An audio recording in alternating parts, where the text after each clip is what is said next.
Pessoal, boa noite, bem-vindos a mais uma reunião do Gasto Convino, reunião agora de agosto. É um prazer ter todos vocês aqui conosco mais uma vez.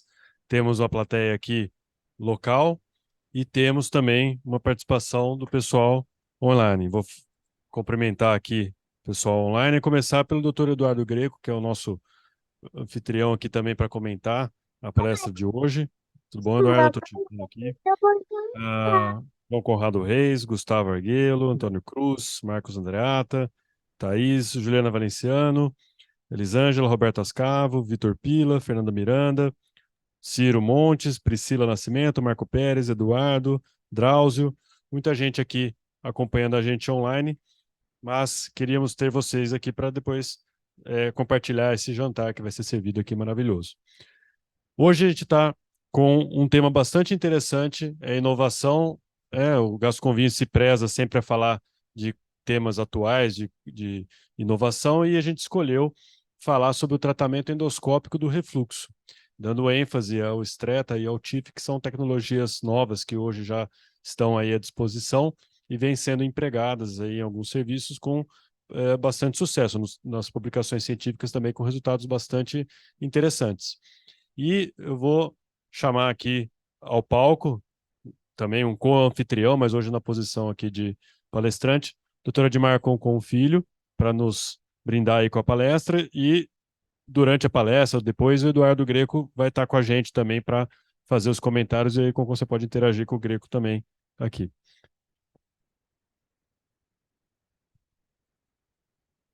Ok, boa noite a todos, ao pessoal que está acompanhando a reunião com a gente aí online. Seria uma alegria que vocês estivessem aqui com a gente também, mas boa noite a todos vocês. Nós vamos conversar um pouquinho. Eu gostaria de agradecer a comissão organizadora pelo honroso convite, ok? Mas nós vamos conversar um pouquinho a respeito de dois métodos endoscópicos que nós estamos começando com uma pequena experiência, mas até para a gente discutir a viabilidade disso. Mas o que eu acho mais importante nisso tudo é o endoscopista. Ele está vendo que cada vez mais ele está tendo acesso a procedimentos cirúrgicos endoscópicos. E cada vez mais nós estamos podendo atuar em várias áreas do aparelho digestivo, em procedimentos que até algum tempo atrás a gente nem imaginava que isso seria possível. Bom, nós vamos... É possível apagar essa luz aqui da frente? Até para a gente... Nós vamos conversar hoje, então, sobre o tratamento endoscópico da doença do refluxo. Hoje aqui nós vamos ter a participação do Dr. Eduardo Greco, meu irmão, meu amigo, que esteve aqui com a gente também, está sempre aqui com a gente, e hoje ele era para estar aqui, mas falou, o trânsito aqui em São Paulo está difícil, e depois nós vamos ter, mais uma vez, a apresentação do Fabrício Bagaroli sobre vinhos, aquela aula fantástica, e hoje um tema muito interessante. Para essa apresentação eu não tenho nenhum conflito de interesse. Quando nós falamos no tratamento da doença do refluxo, veja, a incidência da doença do refluxo, a prevalência dela é muito alta. E nós temos hoje que praticamente 30% da população adulta tem alguma sintomatologia para o refluxo. Então, é uma patologia muito frequente, em que nós temos todo dia no consultório o paciente com essa queixa, com esse problema, e nós temos que ter algumas alternativas, não só no tratamento clínico, mas também no tratamento endoscópico. E é claro que quando a gente fala em refluxo, um dos maiores problemas é a própria obesidade. Hoje nós sabemos que quase mais da metade da população está com sobrepeso ou obesidade, e a obesidade ela está relacionada com o refluxo. Nós temos, por conta da obesidade, essa incidência maior de refluxo. E vejam que dado interessante, uma redução de 4 quilos melhora em 75% do score dos sintomas desse paciente. Então, é até comum, quando a gente pega o paciente no consultório com queixa de refluxo, está com excesso de peso, olha, você tem uma chance de escapar de um tratamento cirúrgico mesmo, de uma cirurgia endoscópica. Agora, quando você pega aquele magro com refluxo, você fala, você não tem tanta opção assim, porque você não tem o que emagrecer, que seria um fator mais fácil da gente tratar. Quando nós falamos no diagnóstico da doença do refluxo, veja que nós temos várias alternativas. O que nós mais utilizamos é exatamente a própria clínica do paciente e, na prática, o que nós fazemos de maior frequência é o exame endoscópico. Na endoscopia que nós vamos ter a caracterização de um refluxo, de uma esofagite ou não, de uma cárdia entreaberta ou não, da presença de uma hérnia de hiato ou não, e nós sabemos que até aquele paciente com sintomas típicos, mas que tem uma endoscopia normal, não afasta a doença do refluxo, daí nós temos que lançar mão de outros métodos, como a pH-metria, a manometria, que são o que nós mais utilizamos na prática clínica e que você consegue estudar esse paciente de uma forma mais detalhada. Em relação até à classificação e a caracterização da doença do refluxo, né? Tem as classificações dos consensos e falo que você realmente vai caracterizar como doença do refluxo a endoscopia com uma esofagite grau C e grau D, mas nós vemos no nosso dia a dia pacientes com esofagite grau A e grau B com bastante sintomas, né? E mesmo com a pH-metria ou com tempo de exposição ácida maior que 6%. E numa situação mais não tão frequente, a impedância pH-metria, que nós não temos experiência com isso, ficamos na pH-metria. Quando nós vamos tentar ver a classificação até em relação à hérnia de hiato ou a classificação endoscópica, né? Como é que nós vamos ter? Aquele paciente que tem a transição esôfago-gástrica coincidente com os pilares diafragmáticos. E uma coisa importante chamar a atenção, que eu vejo na prática. Quando nós fazíamos endoscopia no passado, com midazolam, dolantina e tudo mais, e não usávamos o propofol, nós até interagimos com o paciente, pedimos para o paciente respirar durante a endoscopia e nós conseguimos ver aquela mudança até o pinçamento diafragmático. Hoje, com a endoscopia, com o propofol, com o anestesista em sala, nós não conseguimos mais essa interação. Eu não estou reclamando da presença do anestesista, não. Isso ajuda muito. Mas nós não temos, às vezes, essa respira fundo para você identificar melhor, com mais certeza, no pilar diafragmático. Algumas vezes a gente fica na dúvida. Mas o normal, a transição esôfago-gástrica coincidente com o pilar diafragmático, aquela situação onde você tem a cárdia entreaberta, que na retrovisão a gente vê aquele espaço entre o endoscópio e a musculatura, entre os pilares, ou ainda aquele paciente que já tem a hérnia de hiato, com essa transição esôfago-gástrica acima dos pilares diafragmáticos, acima de 2 centímetros. O pessoal classifica com acima de 2 centímetros. Eu acho interessante, porque muitas vezes a gente vê 1 centímetro, 1,5 centímetros, e o paciente com esofagite, eu, pelo menos no laudo, coloco que existe um pinçamento acima do diafragma. E as hérnias paraesofágicas, que a gente vê pela retrovisão, aquele paciente que tem o fundo gástrico passando ao lado do seu esôfago. Essa anatomia é uma anatomia muito linda, muito rica, e ela é muito detalhada. Vejam que a própria... Eles falam aqui que nós temos 2 válvulas. Uma, o esfíncter inferior do esôfago, que ele tem aqui vários ramos de fibras musculares que interagem para conseguir tentar impedir o refluxo de ácido gástrico para o esôfago. E além de toda essa musculatura aqui intrínseca, quer do esôfago, quer do fundo gástrico, nós temos aqui os pilares diafragmáticos.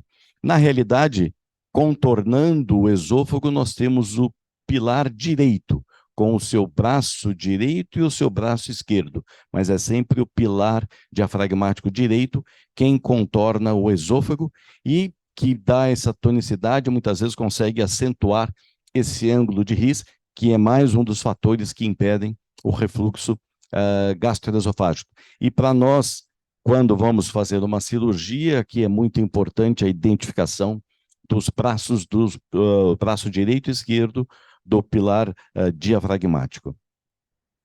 Vejam que aqui nessa montagem 3D, nós conseguimos ver de novo que o pilar o diafragmático direito é ele quem envolve o esôfago, e não o pilar diafragmático esquerdo, ele não participa disso nessa acentuação do ângulo de His. E esse ângulo, muitas vezes, ele também interfere na presença ou ausência do refluxo. Aqui mostrando a extensão aproximada do esfíncter inferior do esôfago. Vejam que ele tem uma projeção supra e infradiafragmática. E aqui nós já vamos ver realmente o tratamento ouro que seria para o paciente com refluxo gastroesofágico. Nós temos um estudo que foi um randomizado prospectivo, onde você pegou pacientes que tinham um score semelhante para a doença do refluxo, um terço deles submetido ao tratamento cirúrgico, um terço deles submetido ao uso de omeprazol, uma dose eficiente, uma dose máxima, e o baclofen, e um terceiro grupo usando omeprazol e placebo. E nós vimos que o resultado da cirurgia, a cirurgia para o refluxo, realmente foi muito maior do que o tratamento clínico. Então, qualquer coisa que a gente tenha de novidade em matéria de propedêutica, em matéria de terapêutica do refluxo, nós temos que comparar ou tentar mimetizar esse resultado cirúrgico. Quando a gente fala na cirurgia do refluxo, é claro, a cirurgia de Nissen. A cirurgia de Nissen que nós vamos não só fazer a hiatoplastia, aquele paciente, a hora que você isola o esôfago, você expõe o pilar diafragmático com seus dois braços, nós vamos fazer essa hiatoplastia e vamos fazer a válvula anti-refluxo. A válvula de Nissen é aquela válvula com 360 graus, toda a circunferência do esôfago, e realmente é a cirurgia mais clássica. É claro que nós temos outros tipos de válvulas também, que nós vamos depois mostrar algum exemplo.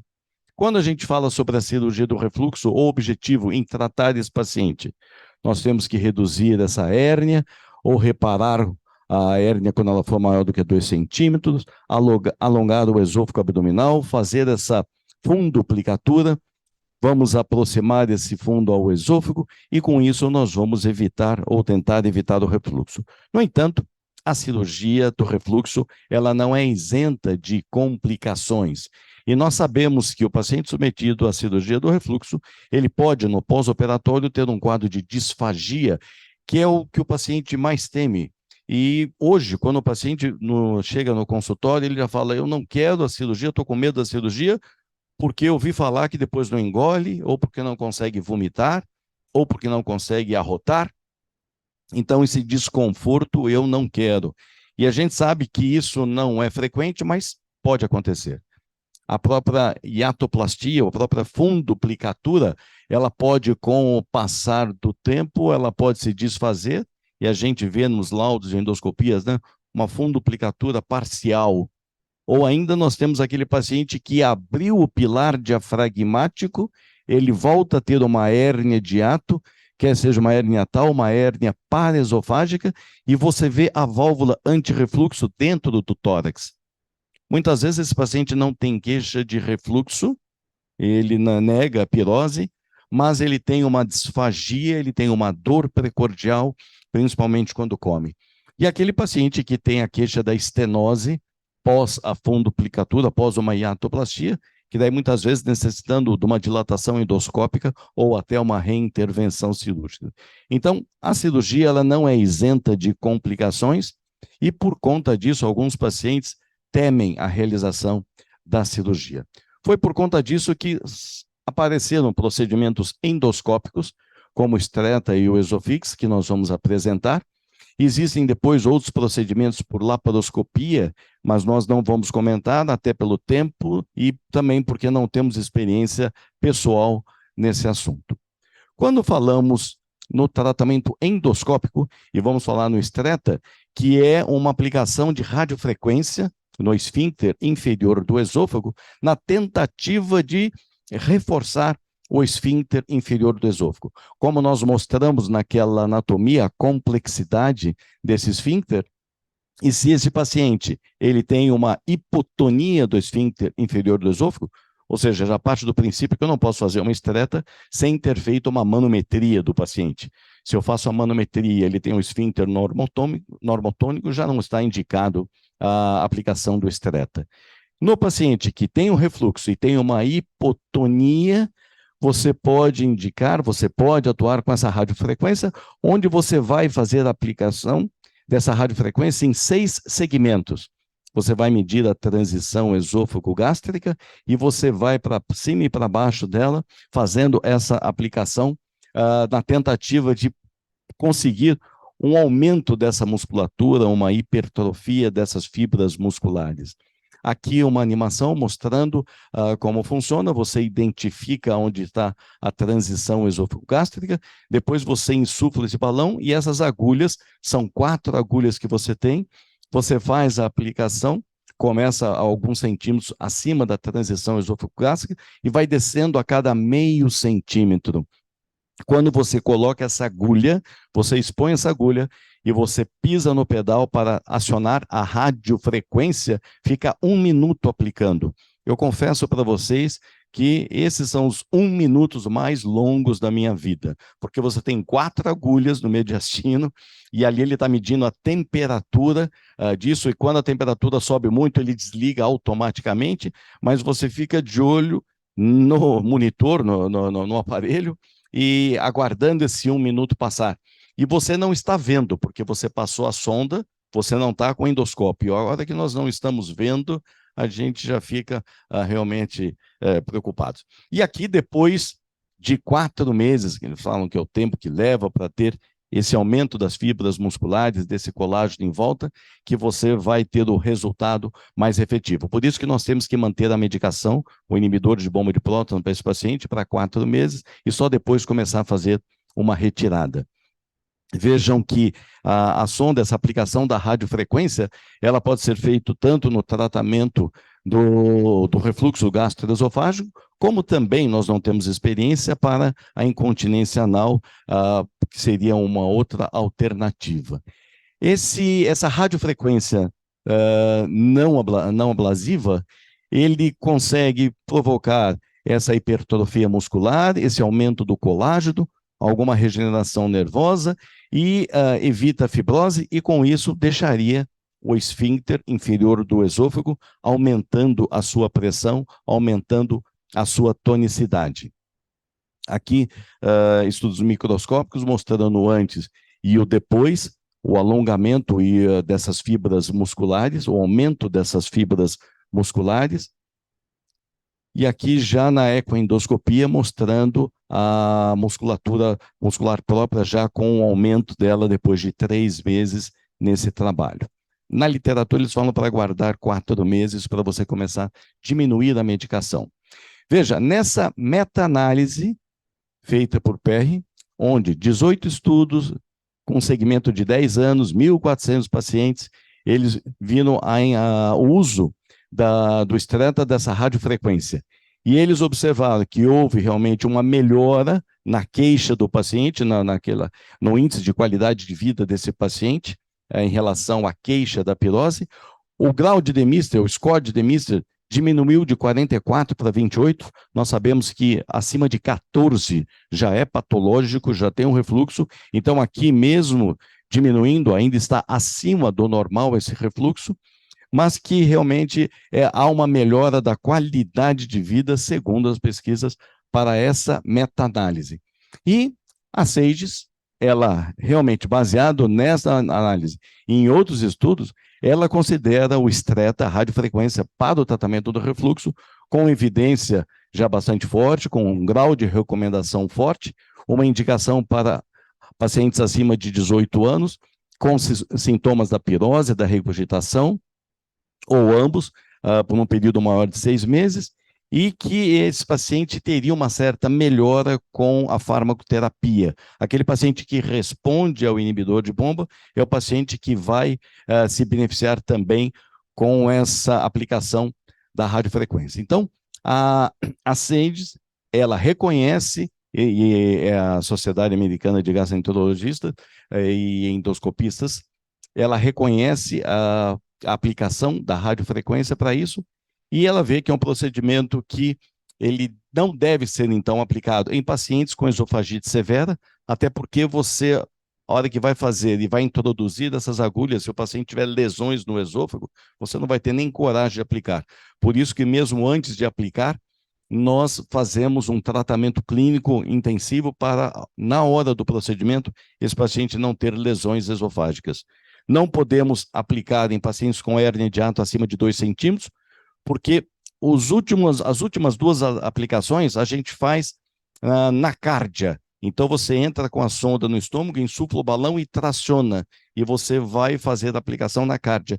E se você tem uma hérnia de hiato acima de 2 centímetros, você não consegue locar esse balão no fundo gástrico e você traz esse balão, a sonda, para dentro do esôfago novamente.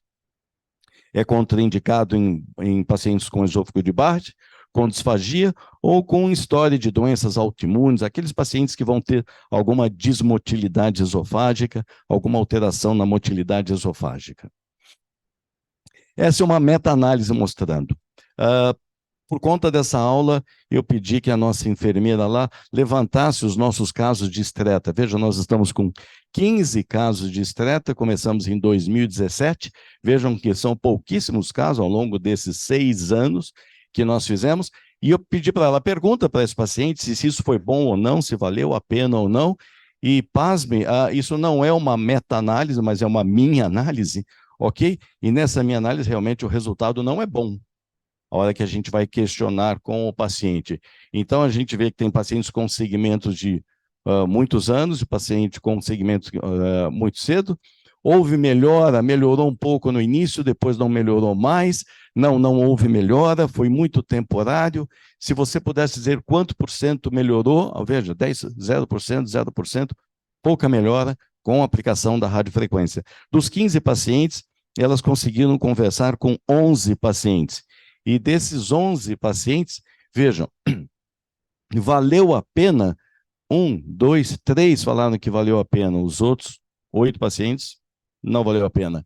E ajudou, 4 pacientes falaram que ajudou, os outros 7 pacientes falaram que não ajudou muito. E a maioria ainda usando inibidor de bomba de próton. Então, mas veja, isso aqui é uma pesquisa com os nossos pacientes, não foi feito nenhum score de qualidade de vida, nenhum estudo de pH-metria, humanometria, como aquela meta-análise que foi feita anterior. Aqui a imagem endoscópica que fica, veja, nós temos no esôfago, depois de aplicado a radiofrequência, a hora que você vai fazer a endoscopia, você vê locais das punções, e aqui vejam na retrovisão, o aparelho, se pudesse escurecer um pouquinho mais, a gente vê a aplicação aqui na transição esôfago-gástrico a nível da cárdia. Vejam aqui, esse aqui é um outro paciente, cada estudo desse é um paciente. Aqui houve ficou muito mais marcado essa aplicação feita com o balão. Por isso que o paciente com hérnia de hiato acima de 2 centímetros você não consegue fazer. Aqui mais 2 casos mostrando, olha aqui na retrovisão, como é que fica essa aplicação na musculatura no fundo gástrico e aqui no esôfago, o local das 4 sessões de aplicação que nós fazemos no estreta.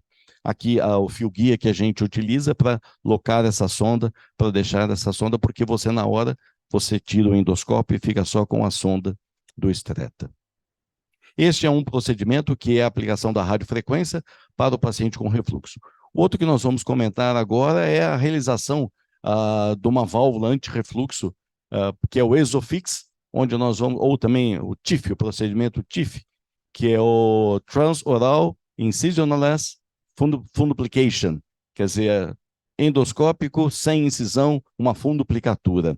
Nesse procedimento, vocês viram ali, você tem o modelo da cirurgia de Nissen, 360 graus, e o modelo da cirurgia 270 graus, que hoje ainda o Marcelo Rato, a gente estava vendo, é cirurgia de Linde, é cirurgia de Tupê, quantos graus, tem artigos falando que 270 graus seria de Linde, outros falam que é o Tupê, mas de qualquer forma, no procedimento endoscópico nós vamos fazer 270 graus.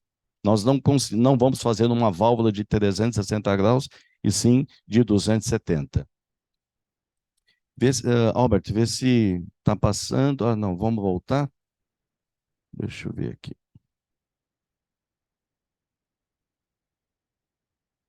Você consegue dar um... Ok, deixa eu ver.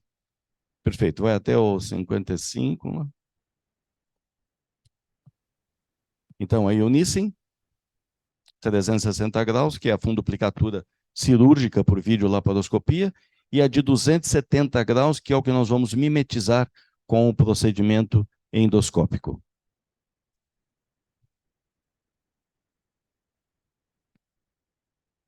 Aí, Albert, vai lá no 55. Esse modelo ESOFIX, ele já é uma evolução, vocês vão ver aí, de vários devices que foram estudados e preconizados para fazer a cirurgia.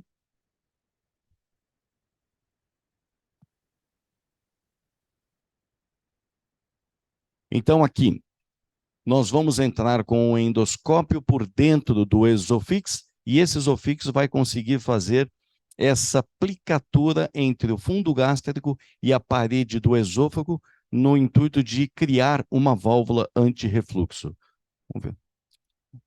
Aqui, isso, vai até o 55. Aí tá bom. Então, vejam, aqui, um esfíncter bom, tônico, que impede o refluxo, e depois você tem um outro paciente com um esfíncter hipotônico, que você tem muito refluxo, e está indicado para ele um procedimento. Quando você vai fazer com o ESOFIX, que é essa sonda, o endoscópio passa por dentro dessa sonda.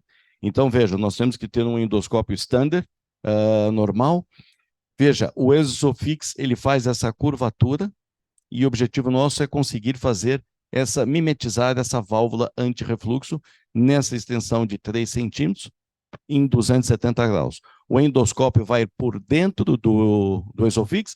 Veja, ele primeiro entra até a ponta, vai até o estômago e vai locar esse esofix a nível do fundo gástrico. Depois disso, você volta com o endoscópio, faz essa curvatura com o esofix, e daí o endoscópio não está mais saindo pela ponta, ele está saindo por aqui. Então, você consegue ver o que você está fazendo, já é uma grande vantagem. Aqui o Helix, para um pouquinho, só dar uma pausa. O Helix, que é aquele saca-rolha, que é o mesmo Helix que a gente usa na gastroplastia endoscópica, ele mimetiza a pinça do cirurgião. Ele vai entrar, pegar a parede gástrica e trazer essa parede para dentro, pode rodar, para dentro do aparelho. Então, você trouxe essa prega e daí você vai disparar esses grampos que vão fixar a parede do estômago na parede do esôfago. E quando nós vamos disparar, nós empurramos um pouquinho o esofix, que o objetivo é trazer um pouco o esôfago para dentro do abdômen. Então, se você imaginar o relógio, nós vamos atuar às 11 horas, vamos fazer disparo a 1 hora, depois às 7 horas e às 5 horas. Essa é a sequência que nós utilizamos. Então, fazendo a retrovisão, nós vamos deixar a pequena curvatura livre, vamos fazer às 11 horas, a 1 hora, às 7 horas e às 5 horas. Em cada lugar desse, nós vamos fazer 2 disparos e às vezes até um terceiro disparo. Quando você faz isso, você fez essa válvula anti-refluxo, fixando o fundo gástrico na parede esofágica. E alguns trabalhos mostram que depois de alguns meses existe já uma fibrose naquela região, fazendo com que essa válvula ela persista, ela não se desfaça. Então, aqui o resultado, veja só, na pequena curvatura que nós não fazemos 11 horas e 1 hora, 7 horas, e aqui a 5 horas e a 7 horas. Então, você cria uma válvula de 270 graus, não de 360. Diferente do Nissen cirúrgico, você vai fazer uma válvula de 270, semelhante ao Lind ou Tupé. Quando você faz isso, você consegue acentuar o ângulo de His e existem, a hora que você vai fazer o disparo, você introduzindo um pouco a sonda, você consegue até reduzir uma pequena hérnia de hiato que esse paciente poderia ter.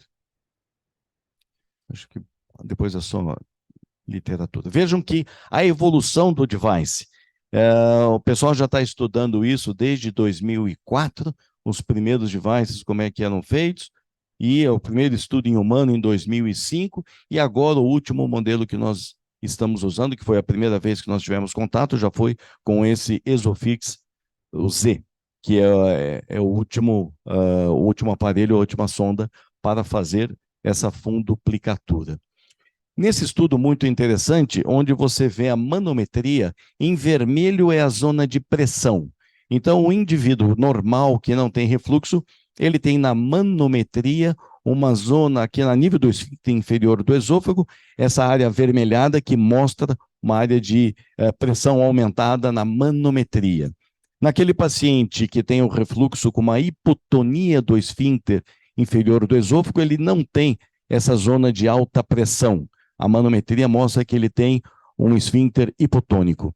Já nos primeiros devices, você conseguia um certo aumento de pressão, e hoje aqui, esse último modelo que nós estamos usando, ele quase que mimetiza, ele tenta ficar semelhante ao indivíduo normal, ou a própria cirurgia de Nissen, que aqui já mostra até uma zona de uma pressão ainda maior por conta dos pontos.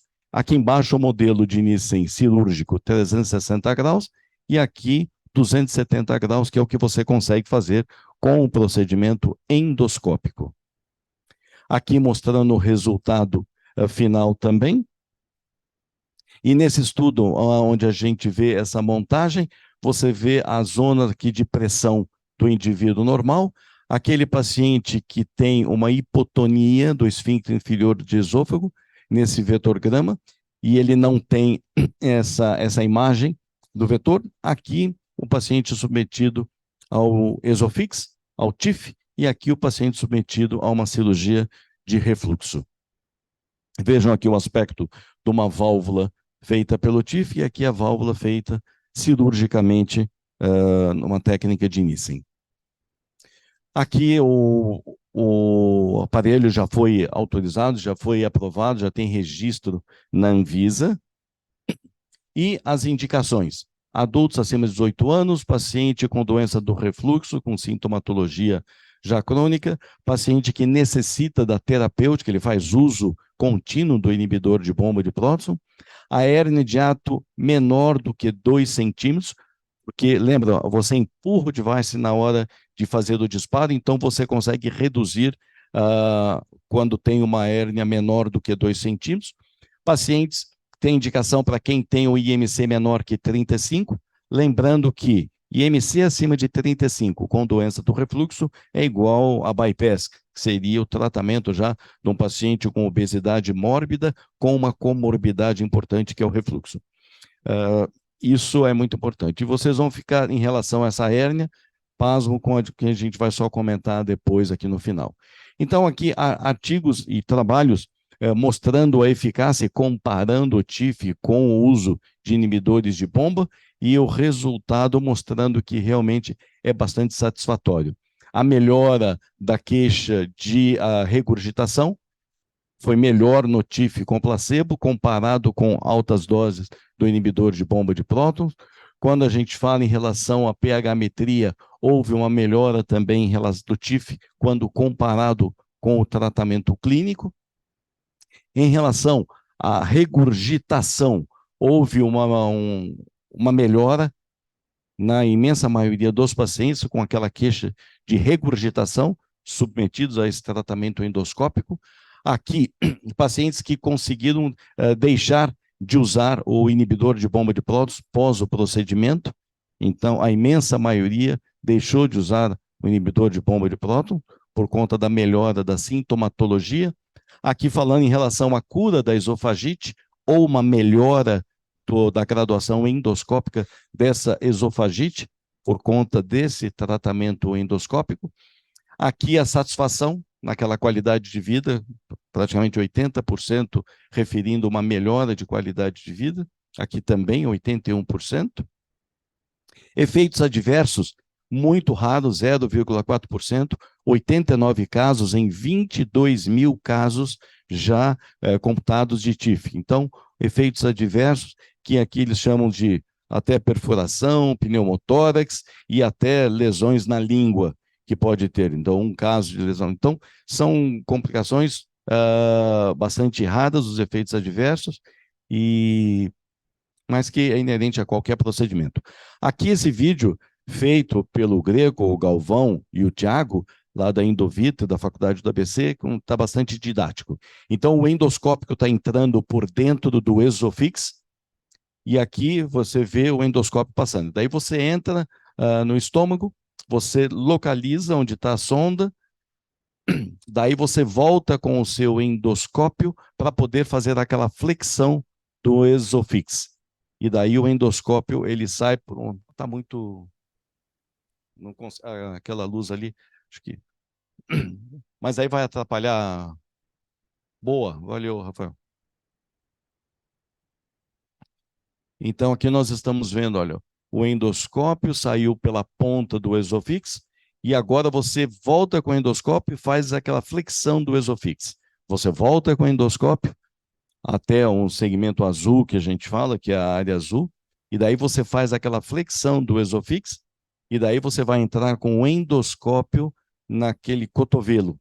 E daí, com uma retrovisão, você acompanha todo o procedimento que você consegue fazer.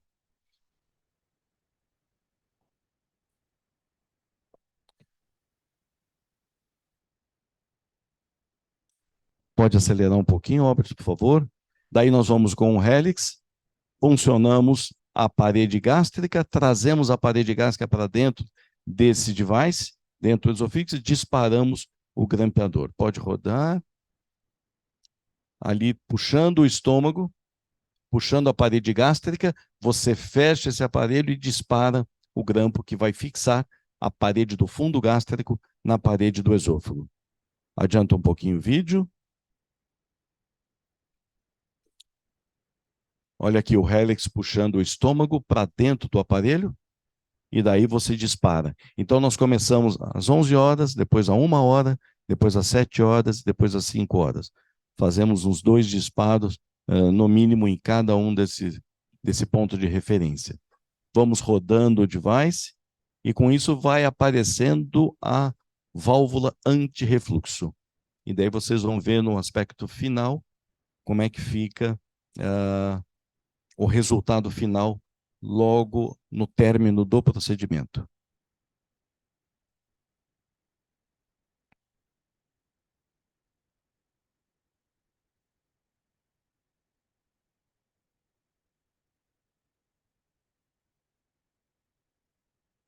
Veja, a gente vê o aparelho, aqui já na região do esôfago, você vê o grampo a nível do esôfago, por dentro do esôfago.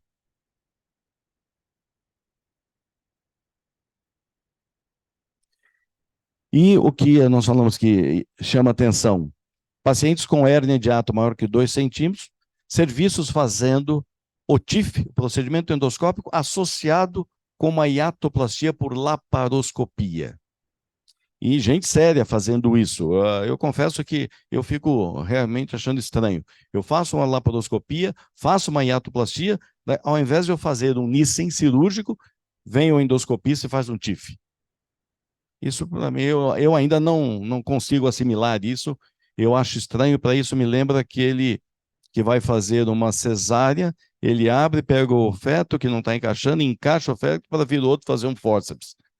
Acho que seria... Então, já que você está lá, tira de uma vez, né? Ok? Então, aqui eu ainda não consigo assimilar isso, ainda não li todo esse material para ver se me convence, mas eu acho bastante estranho. Mas estão fazendo muito isso. Bom, o TIF, usado para paciente sozinho, quando tem refluxo, ou ele pode, concomitante a uma hérnia de hiato, ou quando falhou um tratamento cirúrgico. Isso é importante. Se você falhou o tratamento cirúrgico, o paciente continua tendo refluxo, você pode associar uma fundoplicatura endoscópica, ou o paciente que fez num quadro de obesidade, veja, já estão associando o TIF com a gastroplastia endoscópica para tratar o refluxo e diminuir a capacidade gástrica, ou ainda fazendo o sleeve mais o TIF. E ainda também pacientes que foram submetidos a um POEM por conta de uma calase ou por conta de um Heller. São vários motivos. Aqui, o primeiro caso que nós tivemos, nós temos 2 casos só. Então, aqui mostrando o aparelho, o Esofix, Depois aqui nós temos o Greco, que estava lá nos orientando, o Marcelo aqui também ajudando, o Rodrigo, que é o técnico e é o responsável pelo Isofix, que também fica coordenando, e aqui a nossa enfermeira. O procedimento feito sob anestesia geral. Para este procedimento, você precisa de 2 endoscopistas. Não tem como fazer só com um endoscopista. Uma gastroplastia endoscópica faz só com um endoscopista e uma enfermeira, uma técnica de enfermagem. Mas o TIF não, porque um fica segurando o Esofix, outro fica no endoscópio. Então, realmente, aqui é um procedimento que precisa de 2 endoscopistas. E vejam aqui o resultado. Aqui, o esôfago e a retrovisão, antes do procedimento. Aqui, já o esofix locado e fazendo a válvula. E aqui o resultado final. A gente vê a nível do esôfago distal os grampos já fixando, onde está fixado a parede gástrica, e na retrovisão a gente vê essa funduplicatura, que é uma funduplicatura que realmente nos dá, você termina o procedimento satisfeito. Você vê uma funduplicatura que muito se assemelha a uma funduplicatura cirúrgica. Aqui o segundo caso é a experiência nossa inicial de 2 casos. Esse segundo caso mostrando também aqui o TIF em ação e aqui o resultado final. Vejam a funduplicatura em torno do aparelho e aqui os grampos a nível do esôfago. Então, o resultado que realmente final nos deixa bastante tranquilo. Diferente de um resultado final de um estreta para um resultado final de um TIF, na hora que você termina o procedimento. Então, mas a diferença também de custo é um absurdo. Então, o TIF realmente ele é um custo muito maior. Aqui mostrando que eu não tinha como errar na hora de dar os pontos, porque era tanta gente me orientando e falando aonde eu tinha que dar o ponto, é ali que você tem que fazer e tudo mais, que ficou fácil fazer o procedimento. O Marcelo também estava ali atrás falando, é lá mais para cima, mas ok, ok. Então todo mundo falando, eu acho que o ponto saiu da maneira certa, e aqui depois o resultado final que nós já mostramos para vocês. Então, é uma alternativa. Hoje ainda a gente vê na prática que é uma alternativa ainda pouco usada, até pelo custo dela, que é muito alto. Para vocês terem uma ideia, o primeiro paciente nosso veio de Florianópolis. O segundo paciente nosso veio do Acre. Eu nem sei como é que eles chegam aqui, entendeu? Ok? Mas então realmente é uma situação. E aqui para mostrar que quando a gente não consegue resolver endoscopicamente, ainda o centro cirúrgico e hospital vai ser a nossa solução para resolver cirurgicamente o problema do refluxo gastroesofágico. Senhores, os outros assuntos eu acho que a gente nem tem tempo e ficaria até por uma outra oportunidade, até para alguém que tem experiência, algumas outras alternativas laparoscópica, tá bom? Isso é o que a gente queria mostrar do Stretta e do TIF, e estamos à disposição. Gostaríamos de ouvir agora as palavras do Dr. Eduardo Greco, que realmente tem uma experiência muito maior que a nossa já com esses procedimentos e que pode contribuir bastante com a gente. Ok, Greco? É uma pena que você não está aqui, mas eu Boa sei que noite, você meu está aí, grande porque você vai querer irmão. assistir o jogo do Palmeiras É, depois, como um grande corintiano que é, vai eu ficar queria muito adorando estar o ao seu Palmeiras. lado, que eu estou te devendo um abraço, né? Então, foi uma pena mesmo essa loucura aqui de São Paulo. Eu tentei finalizar mais cedo para a correria, mas eu ia chegar aí umas 9 e pouco, ia atrasar tudo. O Marcelo ia me esperar, que eu sei, ia bagunçar o coreto. Então, Daniel, obrigado pelo convite. Marcelo, obrigado. E você, né, Concon? É fora de série, um grande irmão que eu tenho na vida, um grande amigo. Então, primeiro, eu quero dar uma boa noite a todas as pessoas que estão nos vendo aí online, o pessoal que está aí presente na sociedade. Quero estar mais presente aí com vocês. Tenho a honra de fazer parte agora da Clínica Concon. Então, estou junto com o meu amigo aí, né, mestre, fazendo os procedimentos. Estamos desenvolvendo um trabalho já em uma parceria. E realmente, Concon, parabéns pela aula. Vocês expôs muito bem, né? Todos os aspectos. Eu vou aqui fazer alguns comentários sobre a aula e sobre, na verdade, acho que levar também um lado nosso pessoal, né? Do nosso entendimento do que isso funciona. E sobre a radiofrequência, é exatamente isso, né, irmão?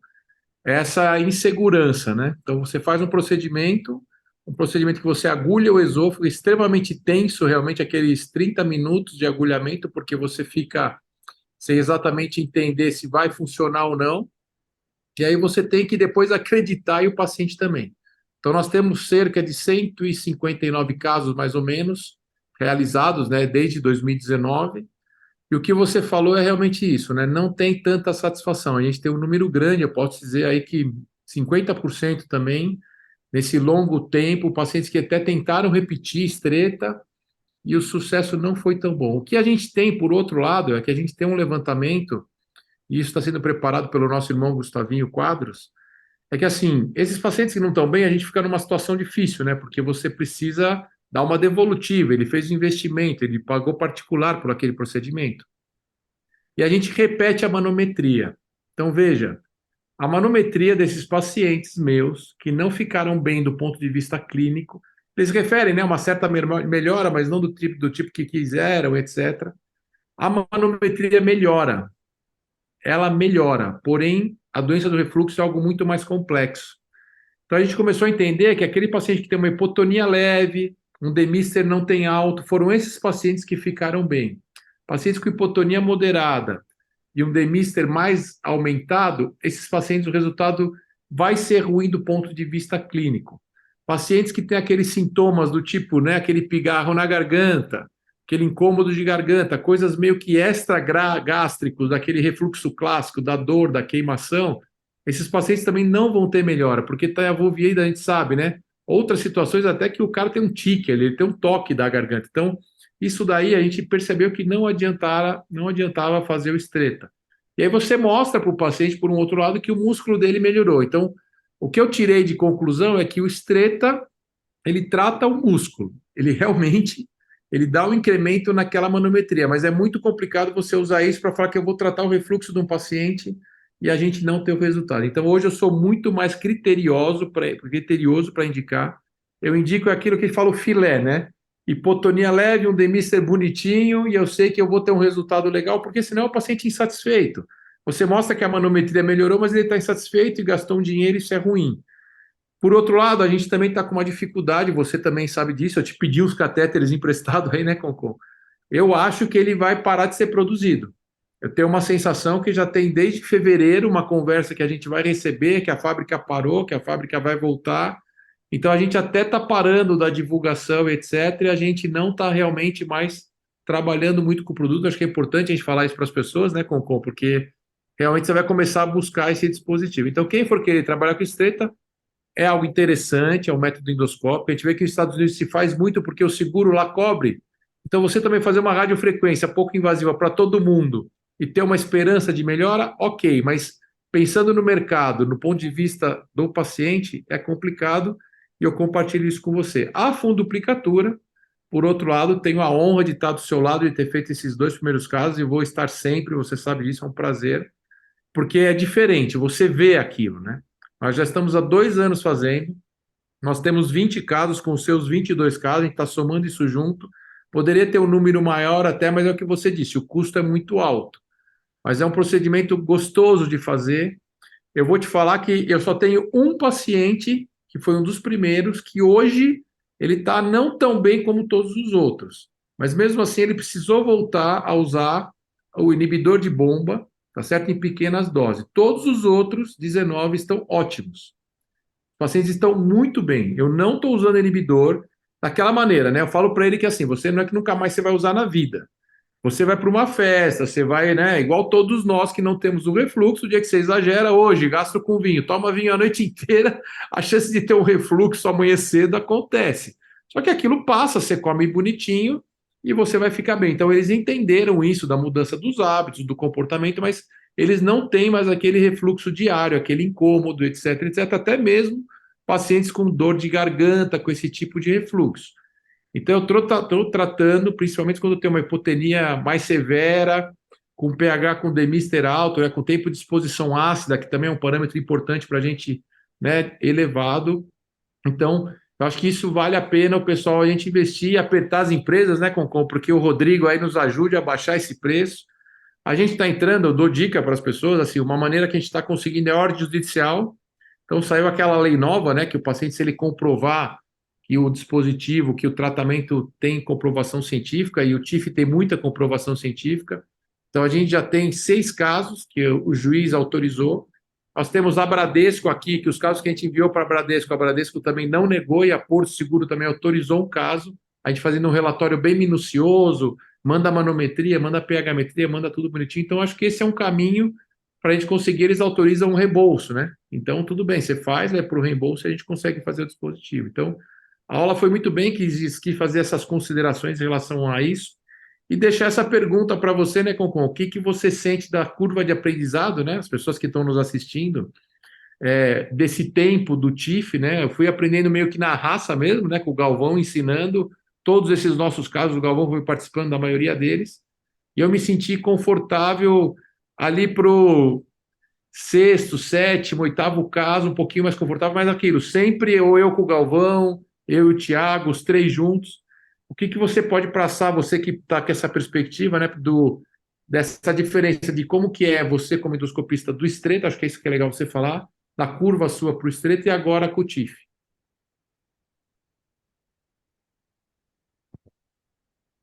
Em relação a essa pergunta, eu vejo que o Streta, como eu falei, a hora que você está fazendo a aplicação da radiofrequência, que você não está vendo o que está acontecendo, apenas olhando no monitor e vendo a temperatura que está a cada agulha, realmente é uma situação bastante estressante. Eu sempre falo que é o minuto mais longo que eu vejo que não passa. Agora, nos dois casos de TIF que nós fizemos lá, e o Marcelo também junto com a gente, foram dois casos realmente muito tranquilos de fazer. É claro, orientados. Eu quis mostrar aquela foto, todo mundo apontando ali para onde eu devia rodar ou não rodar o aparelho e tudo mais, porque ali é aquilo mesmo. Mas é um procedimento que realmente você consegue acomodar, você está vendo o que você está fazendo, não ficou bom, pega do estômago com o Helix, solta, pega de novo, traz, faz o procedimento, fechou, não está legal, abre. Você tem como fazer isso, você precisa fazer com tempo, paciente anestesiado, anestesia geral, você está tranquilo com a ventilação do paciente. Então, realmente, em relação à curva de aprendizado, ainda não dá para fazer sozinho. Ainda bem que você está aqui com a gente, então vai ter que estar junto também. Mas eu acho que é o que eu falo: se alguém faz, eu faço. E se eu faço, qualquer um faz. Isso é uma coisa que eu. Então é só começar a fazer, insistir nisso e fazer com seriedade, fazer. E como estão os pacientes nossos, Concon? Fala para o Esses pessoal. dois estão bem, eu esqueci de falar. Os dois pacientes do TIF estão bem, referindo melhora. Diferente do Streta, é que a gente fica tão decepcionado com o É verdade. resultado lá do Streta, mas do TIF, os dois estão bem, inclusive esse do Pará, eu conversei com ele 2 dias atrás, por teleconsulta, e realmente tá muito bem. Ótimo. Então a gente fica mais seguro, né? E o resultado é outra história. Eu fiz questão de colocar aquele último slide comparando a imagem do Strata e a imagem do TIF para ver o que aquilo dá de segurança para a gente quando você vê aquela imagem. Excelente. Bom, Novamente agradeço aí a participação. Marcelão, obrigado, hein, mestre? Você estava lá junto, hein, meu amigo? foi uma honra ter você lá, Concon, e a gente podendo participar dando os pitacos, né? Como sempre, mas é muito bacana. Eu queria só chamar a atenção aqui. Estamos com 33, chegou a 33 o número de pessoas online nos assistindo, e é super interessante a gente ver que os palestrantes têm experiência de campo mesmo, né? O Greco tem uma vivência de falar do assunto já com centenas de casos de dos procedimentos, um punhado já dos outros, né? Então, não é uma coisa que a gente só está refletindo aqui o que a gente lê, né? Mas é o que os expositores estão colocando aqui, a experiência viva, né? Eu vou só fazer um breve comentário, porque o Marcos Ney colocou aqui no grupo, devido ao maior número de pontos de fixação da parede do estômago no esôfago, que diminui a tensão em cada uma dessas fixações, comparada a duas ou três fixações, dois ou três pontos, né, que a válvula cirúrgica, né? Isso faz o TIF ter na teoria, mais eficiência. Por isso estão fazendo a válvula endoscópica junto com a fundoplicatura laparoscópica, né? Ele coloca o princípio da cama do Fakir. Então acho que é um bom ponto. E eu queria chamar a atenção que quando você vai fazer o TIF, antes de fazer o TIF, você tem que assistir um curso, né? E aquele curso é tão profundo que você vai ter uma aula sobre a transição esofagogástrica, sobre refluxo. Você vê que o pessoal ali está mergulhado no assunto há mais de uma década, né? Então, os primeiros Exofix, você ouvia falar que não dava certo, tal, e o cara insistiu, tal. Então, ele vai te falar da anatomia, de tudo aquilo que ele já estudou, tal, com uma propriedade que agora essa versão do aparelho ele coloca, não, essa tá boa, essa tá pronta. E acho que esse princípio aqui que o Marcos colocou para gente. Eu tenho uma pergunta para deixar para vocês dois, que é o seguinte: eu até me surpreendi, confesso que eu não sabia dessa questão da falta do catéter do Stretta, eventualmente já está ligado a um abandono ainda pela própria empresa. Mas a gente sabe que o caso muito ruim, o caso do paciente com uma hérnia muito grande e tal, não vai estar indicado. Aquele paciente, voltando a falar do início da apresentação, que tem uma obesidade, não uma obesidade tão intensa, né? Uma obesidade MC de 35, né? Para ele, que não tem uma hérnia, tem um refluxo lá moderado, grau B, mas tem muita sintomatologia, a questão do vou indicar uma cirurgia é uma fundoplicatura, é uma cirurgia bariátrica, agora é uma fundoplicatura endoscópica, é uma cirurgia bariátrica endoscópica. Agora você está com 4 cartas sobre a mesa, nem estou pondo o estreta agora que eu tirei da minha pergunta, que eu já percebi que o resultado não é tão legal, mas para um paciente desse, que não é, talvez nem seja tão candidato, um MC limítrofe ali, né? Como que a gente vai abordar a conversa com esse paciente agora? Melhor oferecer procedimento cirúrgico tradicional, fazer a laparoscopia, fazer a cirurgia para a bariátrica, depois deixar o TIF, se for o caso, para tratar o refluxo. Como é que vocês enxergam esse paciente hoje? O que nós vemos no dia a dia? Quando o paciente ele já está com esse IMC de 35, com doença do refluxo, esse paciente ele vai para uma bariátrica, ele vai para um bypass. Esse paciente ele não consegue, nem mesmo o emagrecimento ele não vai conseguir, a gente sabe disso. Quando ele não tem indicação ainda para bariátrica, ele está com IMC abaixo disso, mas está com sobrepeso, eu costumo falar para o paciente o seguinte: você tem uma chance de você escapar da cirurgia, que é baixar esse peso. É a chance que você tem. Então, você vai passar com a nossa equipe para tratamento conservador da obesidade e vai tentar baixar esse peso para ver se você melhora. E só depois que você diminuir 5 quilos que nós vamos tentar reduzir a dose do IBP, ok? Ok. Existem aqueles casos que chegam com hérnias grandes, hérnias de ato grande, e você fala: olha, você não tem o que fazer. O seu caso é cirúrgico, não dá para fazer, e muitas vezes o paciente nos procura para um procedimento endoscópico e fala: o seu caso é para cirurgia. Pelo contrário, o que mais me preocupa é aquele paciente que vem pedindo a cirurgia, que você vai fazer uma endoscopia, tem uma erosão menor que 5 milímetros e ele não aguenta mais tomar o IBP, ele não aguenta mais ele ter o pigarro, ele não aguenta mais o globus faríngeo, e esse paciente pede um procedimento cirúrgico. E magro. Esse paciente eu fico preocupado em indicar uma cirurgia. Esse paciente que a gente ainda insiste para ele: vamos tentar, vamos tratar, ver se você consegue melhorar, mas talvez esse paciente tivesse indicação para tentar um estreta antes de uma cirurgia. Eu estou falando estreta pelo custo, que é um custo 5 vezes menor do que um custo do TIF, ok? Esse paciente é que a gente tentaria talvez uma indicação do estreta. Uma outra indicação do estreta que você pode ver é aquele paciente que você fez uma fundoplicatura e ele voltou a ter refluxo e ela não está funcionando. E você faz a manometria, ele está com uma hipotonia.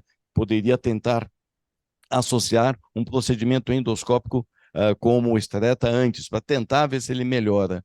Ou mesmo a cirurgia do bariátrico, o sleeve, que em alguns casos provoca refluxo. Esse paciente poderia tentar um tratamento endoscópico para você fazer o estreta num paciente que fez sleeve, estaria com refluxo não muito intenso, não muito grave. Porque se ele tiver com uma esofagite grave, você tem que transformar num bypass. Mas realmente é um recurso a mais que você tem, que o fator limitante é o custo. Se não fosse esse fator limitante, a gente estaria indicando um pouquinho mais, ainda com o resultado do Strata, que não é convincente, ainda com artigos com bastante consistente, né, que dão respaldo científico para isso. Marcelão, sua Fala. pergunta é bem importante para organizar um pouco. Claro que cada doente, né, a gente sabe que ele na sua frente ele é 100%, né, Concon? Então, claro que a gente tem uma regra para mais ou menos trabalhar, o que faremos, mas é óbvio que cada caso, às vezes o paciente quer porque quer um procedimento. Eu tenho MC de 38, mas eu quero a sutura endoscópica, ponto final, né? Mas não é bem isso que a gente vai norteando. Para o paciente magro, como o Concon disse muito bem, se ele tem uma hernia de hiato grande, intratabilidade clínica, etc., é cirurgia, não tem jeito, tem que operar. Se ele não tem hérnia, é um paciente magro, é aquilo que eu pondero hoje. Se eu puder fazer o TIF para todo mundo, é o melhor dos mundos. Se a gente não puder, mas aí a gente não vai ter, talvez, mais o estreita, né? Então, aquele com hipotonia leve, né? Com um DMIST, um tempo de exposição ácida legal, uma pH-metria razoável, eu faria uma radiofrequência. Hipotonia moderada, hipoteria severa, aí o tratamento endoscópico do TIF é a melhor solução. Paciente obeso e acima de MC35, manda para o Concon operar. Cirurgia bariátrica realmente é o melhor dos mundos. Claro que vai ter aquele paciente que não quer operar de jeito nenhum, né, Concon? Não quer. O sobrepeso e o obeso leve vai ter esse conflito aí, Marcelão. Aí você tem essa razão. Se ele emagrecer, né, ele pode perder um pouco de peso, melhorar o refluxo, vamos dizer, com uma dieta só, e você pode ir lá e fazer uma fundoplicatura endoscópica. Está muito bem indicado.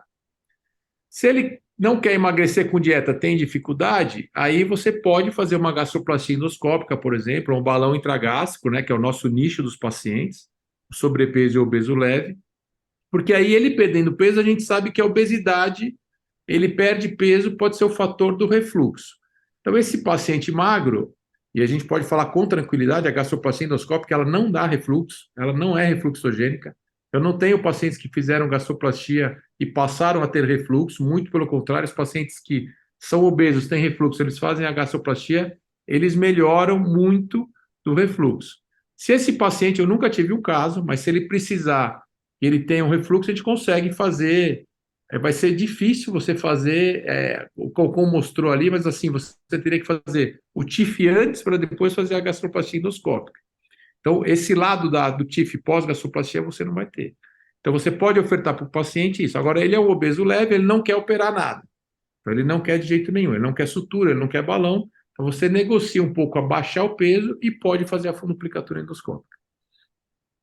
Foi uma pergunta provocativa, porque assim, o paciente obeso, obeso mórbido, né, a gente vê com válvula antirrefluxo, a gente xinga o cirurgião passado, assim como o cirurgião plástico que manda com abdominoplastia, né, o obeso mórbido que faz abdominoplastia. Já.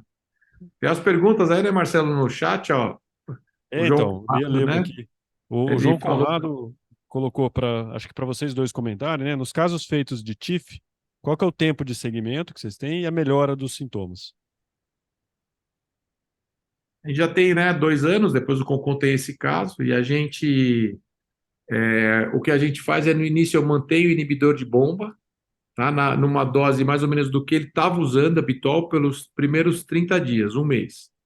A primeira consulta, que ele já está super bem, eu começo a reduzir. Então é muito individualizado, também veio o comentário, né, do pessoal aí que é importante O individualizar, né, Ascava, Marcelo? Roberto Ascava Roberto. colocou, né, isso.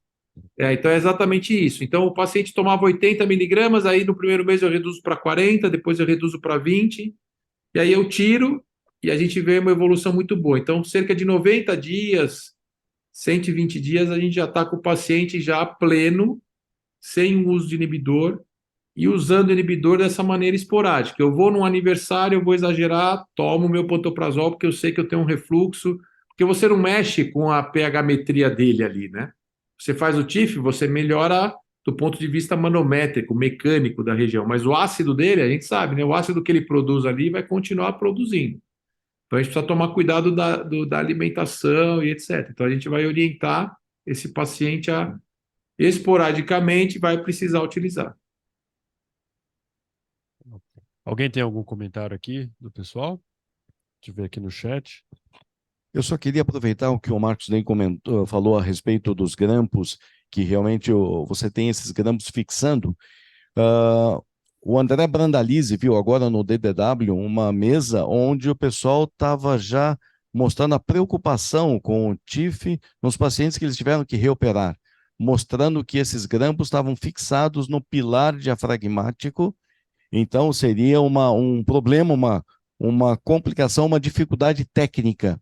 Então, isso pode acontecer, nós não sabemos no futuro. Olha que nós tivemos muitos casos pós-TIF, que precisaram de uma cirurgia, como é que nós vamos encontrar esse pilar diafragmático? Qual vai ser a dificuldade de isolarmos esse esôfago para fazer uma válvula? Isso ainda a gente não sabe, mas o André comentou que o pessoal já está preocupado com isso também. Mas todo procedimento novo é assim. Você tem que ver, você tem que usar e você vai vendo qual a evolução dele com o passar do tempo. Marcelo, legal destacar aí, né, o seu Gastro com Vino aqui, fora todo esse grupo maravilhoso do Gastro com Vino, hein, Concon? Você tá aí, ó, doutor João Henrique Felício, os bariátricos atrás de vocês aí, doutor Leonardo do Rio e todo o pessoal do Gastro com Vino. Você tá ultrapassando os limites da fronteira aí, hein, Marcelão, de Campinas. Imagina, o palestrante aqui que atrai todo esse povo. Tem uma Concon. pergunta aqui da plateia. Deixa eu colocar aqui o Obrigado, microfone. João. Obrigado, Léo. Eu vou fazer um comentário que tem várias facetas. Eu acho a apresentação muito boa. Toda a perspectiva nova, a gente tem que sim tentar fazer e ver, observar.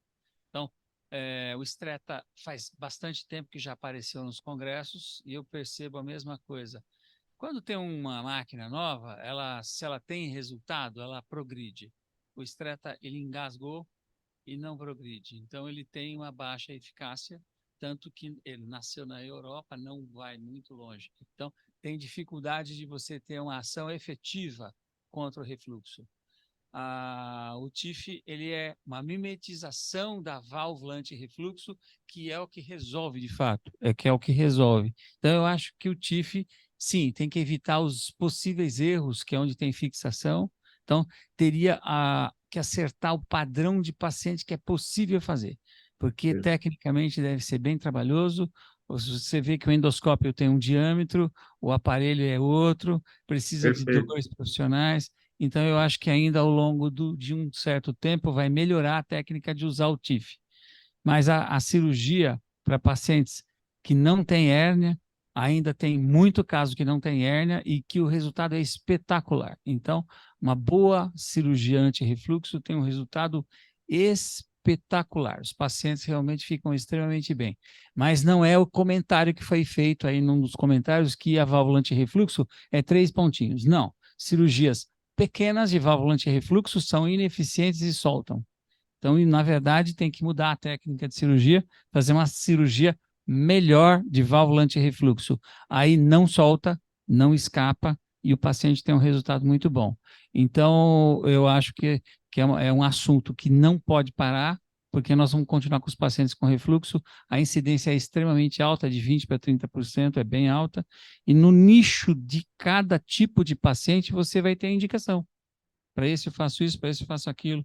Então, eu acho que apresentar o TIF é uma coisa que precisa ajustar o tipo de paciente que vai dar certo e ver aonde não tem esses defeitos. Porque você está fazendo algo que você não está enxergando no tal pilar.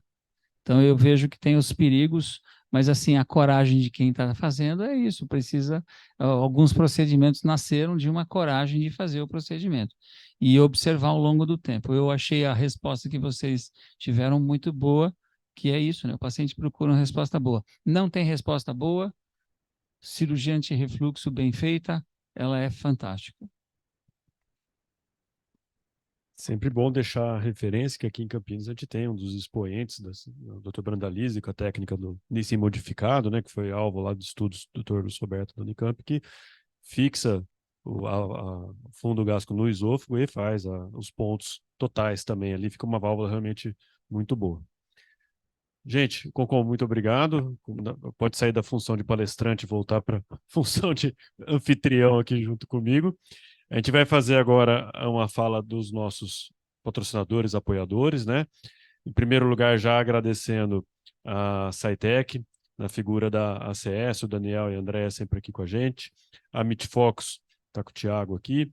E a gente vai começar passando um vídeo institucional da Saitec e, na sequência, a MITFOX vai falar um pouquinho sobre o impacto da reforma tributária nos médicos, né, que já está se desenhando aí. Então, vamos ao vídeo primeiro e, na sequência, Thiago, o Lucas vai apresentar pela MITFOX.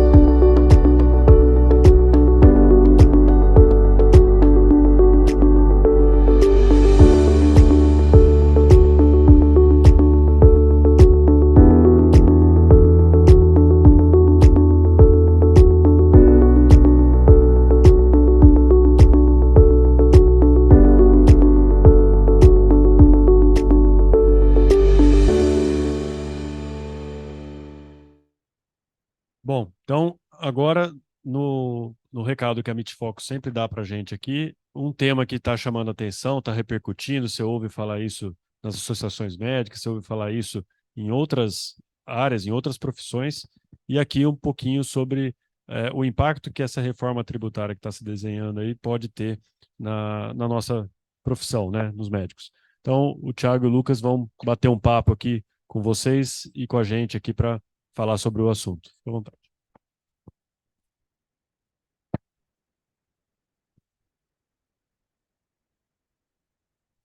Tudo bem, pessoal? Estamos aqui presente novamente aqui com alguns clientes aqui trazendo notícias aqui do que está acontecendo aí no mundo tributário e contábil. Gostaria de apresentar o Lucas. O Lucas é nosso sócio responsável pela parte da consultoria da MITFOCO, que chama MF8. Ele também é advogado e é responsável pelo um braço jurídico nosso, que é a Blesa Advocacia. Então, como a gente está falando bastante sobre essas questões jurídicas da reforma tributária, o Lucas que vai conduzir a apresentação hoje. Olá, boa noite, pessoal, para quem está nos assistindo também online. A ideia hoje é realmente bater esse papo e tirar dúvidas em relação à reforma tributária que está se desenhando e também nesse processo legislativo, o que a gente pode esperar para a classe médica. Então aqui, como o Thiago falou, eu sou sócio hoje da Blesa Advocacia e faço parte do time da MF8. Aqui a gente mostra alguns insights que a gente tem mostrado para a categoria médica em relação à reforma, quais são os impactos, os reflexos da tributação médica, inclusive como isso vai se desenhar para os próximos anos. O que a gente pode mostrar? Como que está o nosso momento atual? Aqui, no cenário atual, hoje, 2023, os impostos que os médicos eles pagam é o RPJ, que é o imposto de renda. Nós pagamos também a contribuição de lucro líquido, a CSLL, COFINS, PIS e o ISS. A gente vai ter, na reforma tributária, um período de transição. Esse período de transição começaria em 2026. E nós teríamos 8 anos de transição. Atualmente, são esses impostos que a empresa paga, e empresas que possuem folha de funcionários também pagam o INSS, ou quando tem prolabore. O que acontece? No período de transição, nós vamos incluir mais 2 impostos. O IBS, que é o Imposto sobre Bens e Serviços, e a CBS, que é a contribuição ao lugar de COFINS, PIS e ISS. Ou seja, nós vamos transformar esses 3 impostos em 2, com uma única base. A base que a gente vai pagar é um único imposto, um regramento único. Significa que hoje a reforma são 3 impostos, tem mais 2, o ICMS e o IPI, mas eles não afetam a classe médica. Por isso que aqui na apresentação eu trouxe só os que afetam a classe médica.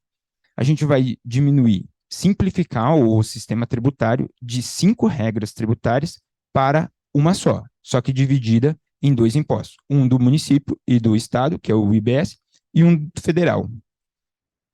Legal. E aí, para a gente exemplificar, elucidar, trouxemos aqui alguns dados em relação ao impacto da reforma tributária. Aqui a gente coloca para uma empresa que possui o benefício tributário de promoção à saúde. Alguns dos colegas já ouviram falar sobre a equiparação hospitalar, serviços de promoção à saúde, que a gente chama isso de BTPS, benefício de promoção à saúde. Significa que, nessa coluna amarela, a gente colocou os impostos que serão unificados.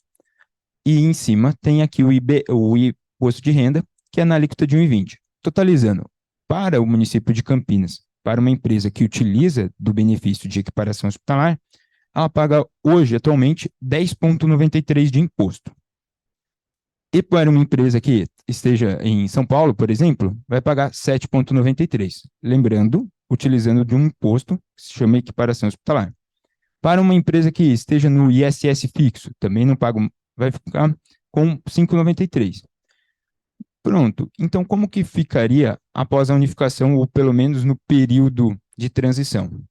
Com a simplificação, transformando os 3 impostos que eu citei anteriormente em um único imposto, que seria o IVA dual, a gente teria um aumento da carga tributária do IBS, que a gente tem, em 1,35. Esse 1,35 ele vai aumentar para a cidade, por exemplo, aqui de Campinas. Então, o impacto para os médicos de Campinas é menor do que o impacto para médicos de São Paulo, que o ISS é de 2%. E o impacto também para... Um instante. O impacto para médicos que utilizam do ISS fixo, que não pagam, que pagam por profissional, o impacto seria de 6%, 6,35%.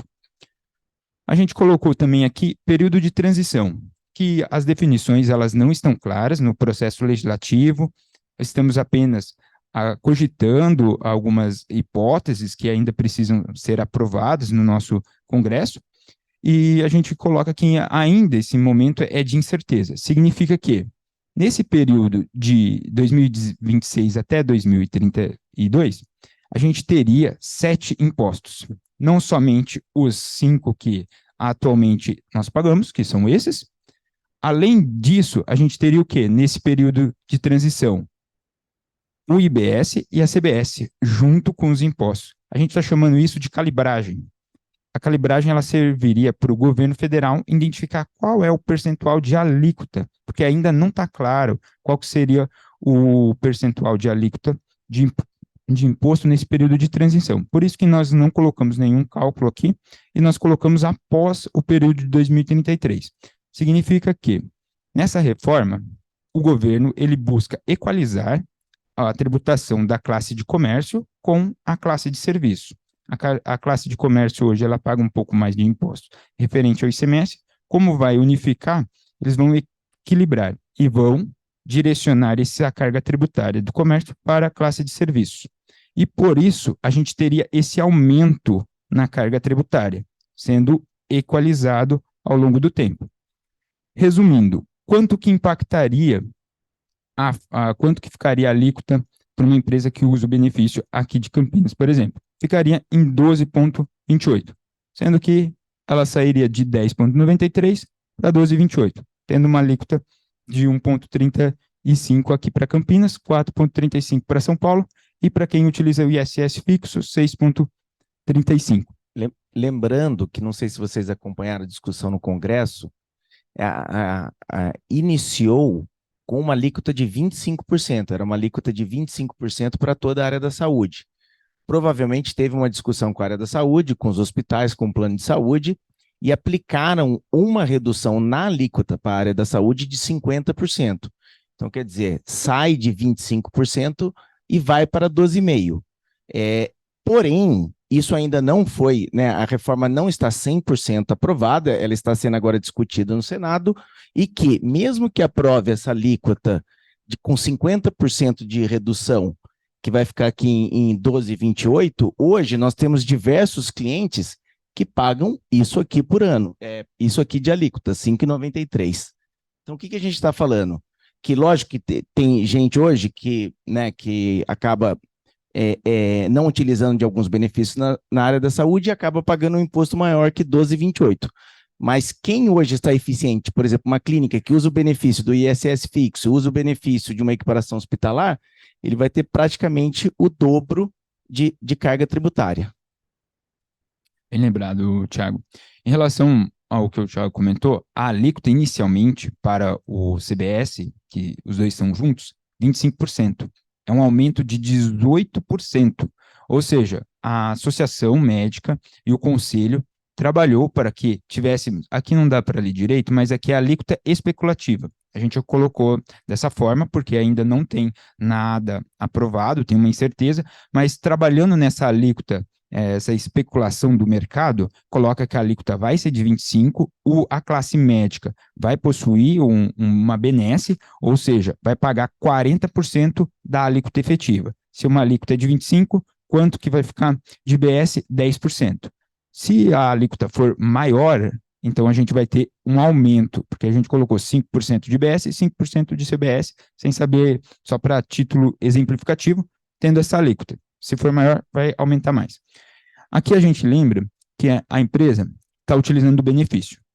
A gente coloca aqui, deixa eu só passar o slide, para uma empresa que não utiliza de benefício nenhum, paga a alíquota integral do município, ou seja, quanto que ela paga hoje no município de Campinas? 5%, 16,33. Essa é a alíquota normal de um prestador de serviço. Não significa que você está pagando uma alíquota alta. Para o município de São Paulo, a alíquota hoje é de 13,33. E para o ISS fixo, a só paga os impostos federais de 11,33. O aumento continua o mesmo, só que o que influencia? A diferença. Para quem não usa de nenhum benefício, sai de 16% para praticamente 18%, que é o que nós colocamos aqui, ó. Empresa sem benefício nenhum, pagando o que o município acaba entendendo como correto. E para a classe médica, possui essa benesse de utilizar do ISS fixo, quando está no lucro presumido, e do benefício de equiparação hospitalar para quando utiliza de exames, procedimentos e intervenções cirúrgicas. É bom aqui a gente também exemplificar que esse cálculo seria para o regime do lucro presumido, a maioria dos médicos navegam nesse regime tributário, para o regime do Simples Nacional. Hoje, no Brasil, nós possuímos 3 regimes tributários, é o Simples Nacional, o lucro presumido e o lucro real. Normalmente, os médicos navegam no lucro presumido, que possui esses benefícios. Para o Simples Nacional, hoje não se fala em reforma tributária. A gente manteria, pelo menos, em teoria, as mesmas alíquotas, faixas, então ele não sofreria com essa reforma. O que sofre um pouco é o lucro presumido, mas tem uma possibilidade. O que a gente coloca? Que aqui que vai ter realmente o aumento, 1,35, 4,35, dependendo do ISS do município. ISS hoje do município para médicos vai de 2 a 5, então depende. Então o aumento vai depender disso. E o maior aumento é de 6,35 para quem utiliza do ISS fixo. Tá bom, mas quem está no lucro presumido, existe ainda uma saída, uma possibilidade de buscar um diagnóstico tributário e entender se faz sentido utilizar algum benefício, seja do ISS fixo, seja do benefício de equiparação hospitalar. Eu acho que é importante aqui dizer que, como a reforma, ela, que nem o Lucas pontuou, ela vai ter um período de transição de 8 anos, então é importante nesse período, né, você ficar o mais eficiente possível para você tentar chegar já na menor alíquota possível para quando realmente introduzir a reforma. Por que isso? Porque isso já diminui o impacto. A gente sabe que, pelo que a gente viu aqui, e até a gente estava conversando com o Dr. João, né? Desculpa, qual que é o seu nome? Dr. Mário aqui, que ele falou assim, olha, nenhuma reforma vem para diminuir o imposto, qualquer reforma que vier vai vir para aumentar o imposto. Então está claro aqui que provavelmente essa reforma, mesmo tendo podemos dizer, esse lobby da área da saúde para diminuir o impacto para o prestador de serviço, o imposto ainda vai ser maior do que os médicos hoje estão pagando. E conforme o Dr. Mário comentou, ao invés de melhorar a eficiência, eles preferem aumentar a arrecadação, né, Mário? Perfeito. Essas seriam as nossas contribuições em relação à reforma tributária. A gente se coloca à disposição para tirar qualquer dúvida. Também deixo aqui uma mensagem do nosso grupo, os serviços que são realizados pela MF8 Consultoria e também pela Blesa Advocacia. Muito obrigado aí pela disponibilização do tempo.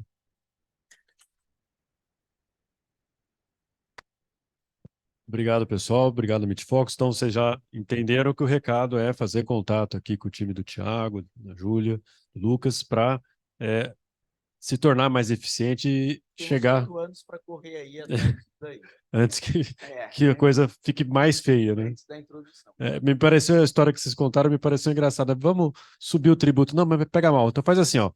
Sobe o dobro e aí depois a gente corta pela metade, eles vão achar que estão ganhando alguma coisa, né? Gente, agora chegou aquela hora que, para quem está nos assistindo ao vivo, agora é hora da gente fazer o fusquinha, já que a gente está aqui presencial. Tá um cheiro delicioso aqui da comida e já estamos servidos com os vinhos que, aliás, esse branco aqui tá divino. E aí é uma pena que quem ficou em casa não possa estar aqui nesse momento. Mas Mas eu vou chamar agora o Fabrício Bagaroli, que é da Vecchio Mundo, nosso parceiro aqui de sempre, agradecendo a Meetfox, agradecendo a SciTech, a ACS, por viabilizar todo esse evento nosso aqui. E o Fabrício hoje, quando a gente conversou, né, para produzir o evento de hoje, a gente falou, vamos pegar um vinho já mais especial, né? Ele falou, não, eu tenho 2 vinhos especiais da mesma região. Então hoje a gente vai aprender um pouquinho sobre o Vale do Loire, que é o Jardim da França, o tema da palestra. E eu ainda não peguei o tinto, mas o branco tá fenomenal. Fabrício, vem aqui, conversa com a gente, ensina um pouco para a gente sobre o Vale do Loire. Boa noite, doutor Marcelo, doutor Concon, todos presentes. Sempre um prazer estar com vocês. Mais uma vez, obrigado pelo convite. E a gente vai ter aqui uma apresentação sobre o Vale do Loire. Quando eu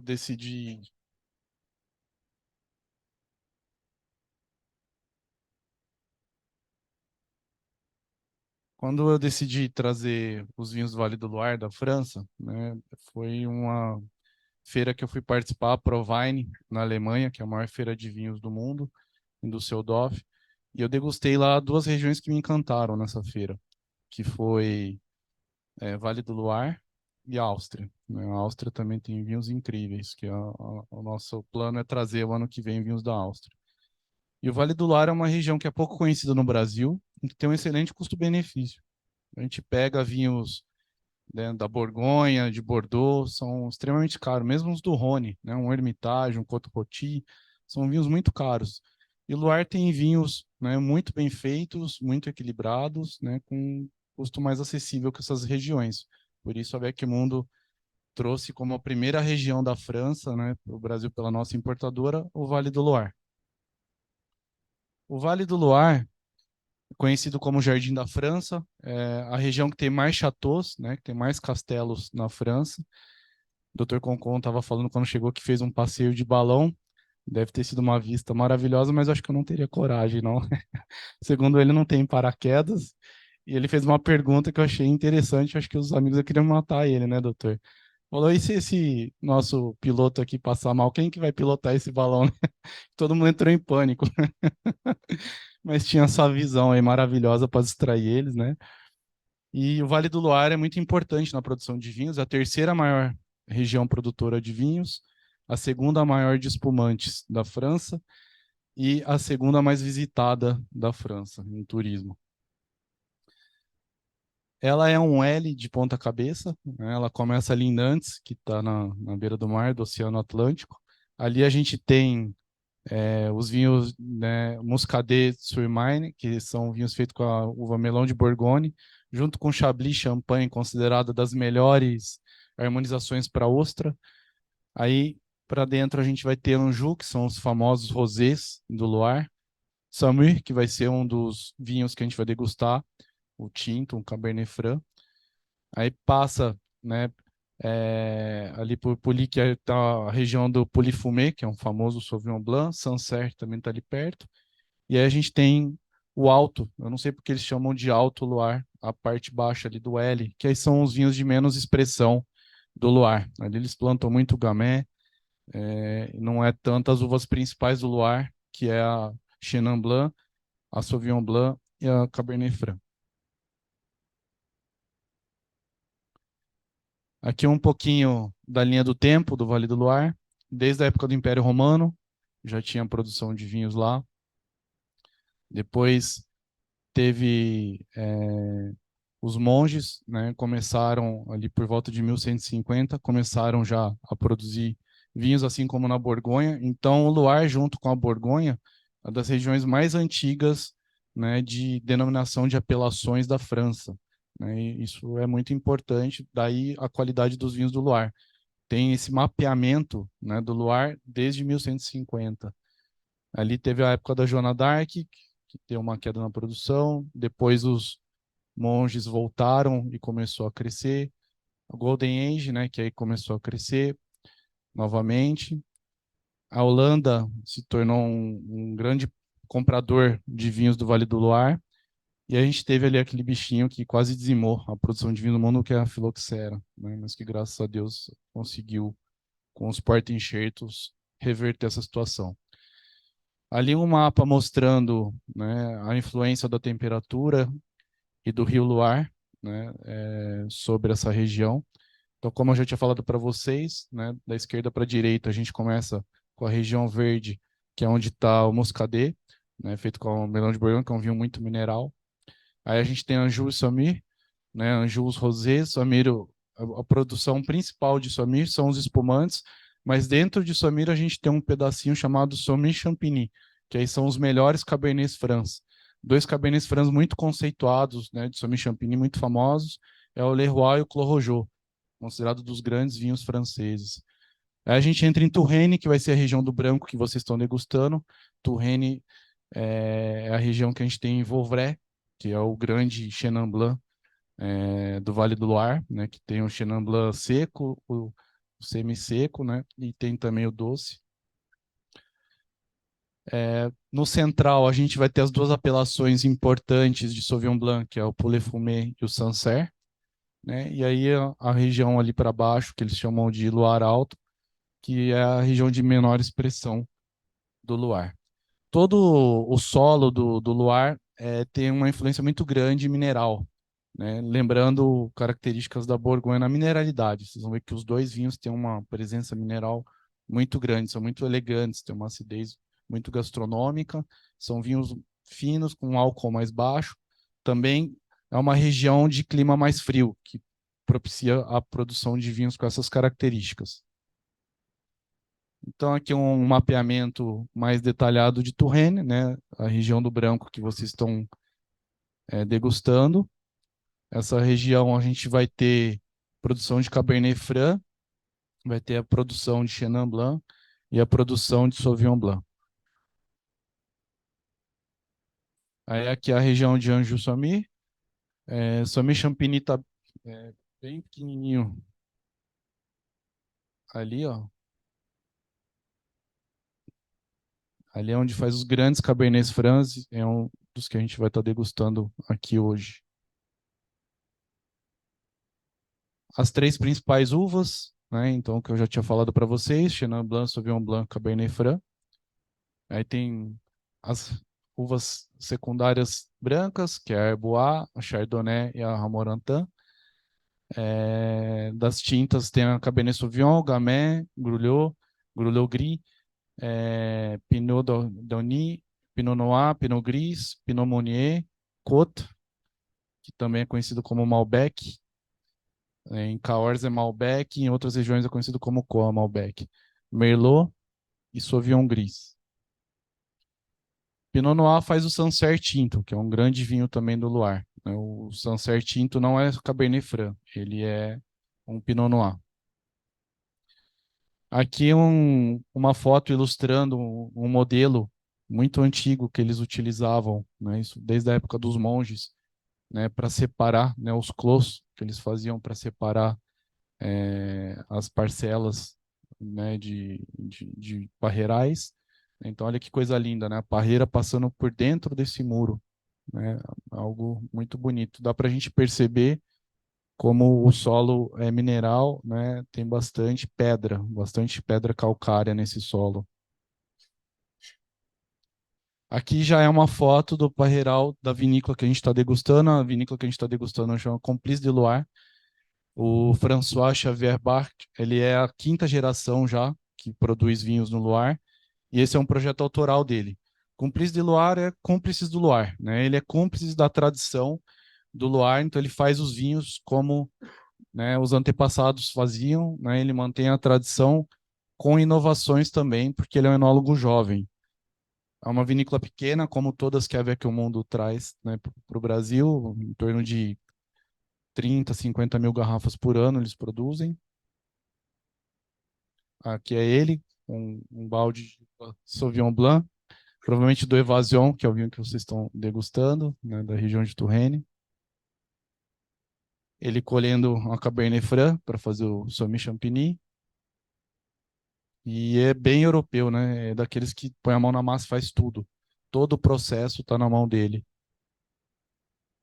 ele aqui dentro da adega dele, né? Eles usam muito lá no Loire esses tonéis grandes de 3.000 litros, né? Porque eles querem mostrar a expressão do terroir. Então, é a área grande de vinho para uma área pequena de contato com a madeira para manter a elegância e as características do local.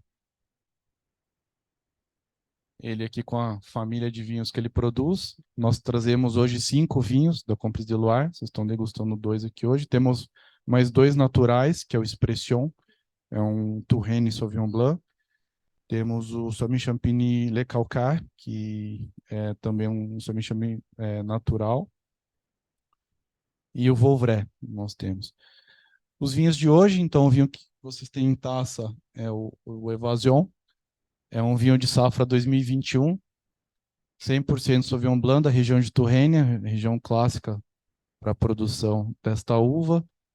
É um vinho que já no nariz convida a gente a apreciá-lo, né? A gente percebe notas de um maracujá delicado, nada de pirazina, né? Que é muito comum nos Sauvignons Blancs do Novo Mundo. Já vem uma nota de mineralidade, também de frescor.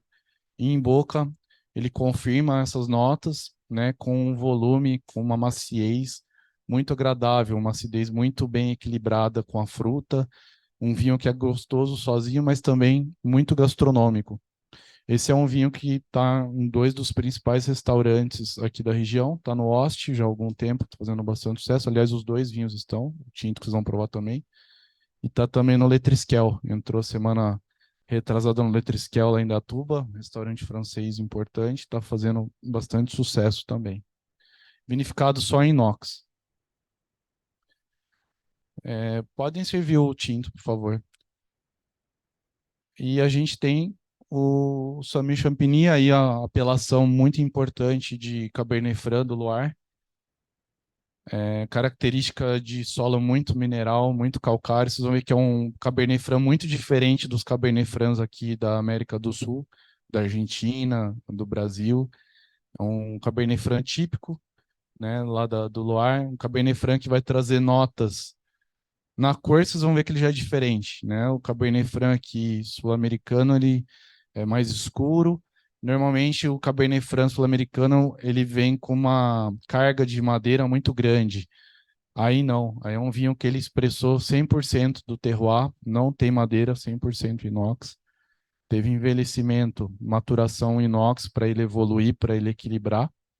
Mas vocês vão perceber notas de cogumelo, de terra molhada, de pimenta, frutas vermelhas. Então, um vinho muito rico no nariz, um vinho muito gastronômico. E quando a gente coloca ele em boca, vocês vão perceber que ele tem uma ótima intensidade, confirma as notas olfativas e uma persistência longa. Ele fica na boca.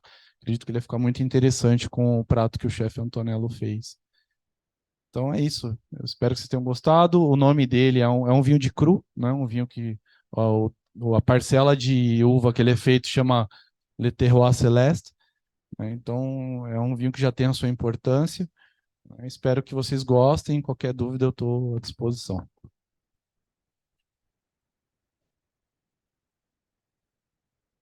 Obrigado, Fabrício. Assim, é uma honra para a gente ter uma pessoa com o seu nível que vai buscar para a gente vinhos que não chegam aqui normalmente, então são sempre vinhos de pequenas produções, né, boutique, e que a gente não vai achar em lugar nenhum. Esse branco eu já tinha cantado a bola, né, e agora o tinto também tem uma complexidade maravilhosa. E, só para confirmar a fusquinha que a gente está fazendo para o pessoal de casa que não quis vir, 15% de desconto aqui para quem adquirir esses vinhos hoje aqui no Gasto com Vinho. Também um oferecimento da Saitec, ACS e da Mitfox para nós que estamos aqui hoje degustando os vinhos. E para terminar a fusquinha, a gente vai agora entrar no jantar. O chefe não está aqui, mas eu vou falar. É uma salada especial com queijos, um filé ao Dijon, arroz com alho poró, massa provençal e depois um brownie com calda de frutas vermelhas. Tomara que vocês que estão em casa agora estejam morrendo de inveja e venham na próxima, porque a gente aqui agora vai só começar a aproveitar aqui o cardápio. Eu agradeço ao Concon, ao Greco, que também comentou, a todos os presentes aqui, ao Fabrício, a ACS, a Itfocus, a Saitec e ao nosso time aqui, o Wagner, o Albert, a Sociedade de Medicina e Cirurgia de Campinas, e todo mundo que está em casa nos assistindo. Até o próximo encontro, então. Um bom jantar para todos aqui, uma boa noite para quem fica em casa. Venham na próxima.